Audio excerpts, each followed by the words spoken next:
Soomlased on oma jäikust üles näidanud, et nemad tahavad pante, aga siin peab toimuma ju võrdne kohtlemine. Ei ole nii, et kui on hulk võlausaldajaid, siis nad lepivad sellega, et üks või kaks saavad erandi.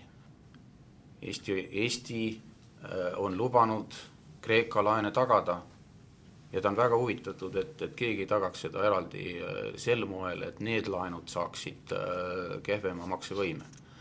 Kui panditakse Kreeka varad, siis Kreeka maksevõime teiste laenude maksmiseks ju on nõrgenenud.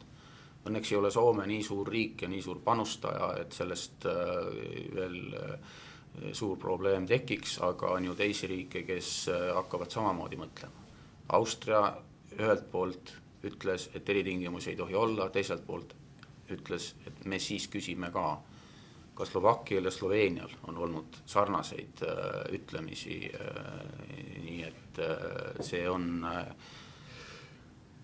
selline tekib suhteliselt kaos, kui ühises kokkuleppes hakkavad tekkima siis eri huvid, mis tegelikult vastanduvad üldistel huvidel ja teiste üksikriikide huvid.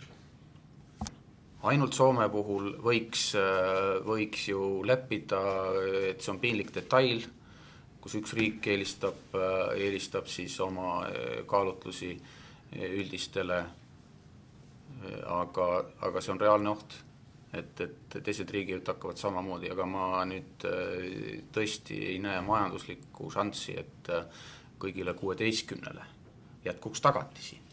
Iseäranis sularaha näol, kuidas saab sularahaga tagada sularaha, mina ei tea. Kui ma oleksin eluaseme laenu võtja, siis ma kindlasti säästaksin puhvri jaoks. Aga Kreekal ei ole ammugi enam mingeid puhvreid.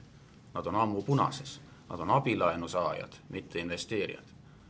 Ja selles mõttes ei ole puht matemaatiliselt võimalik, et teised riigid saaksid endale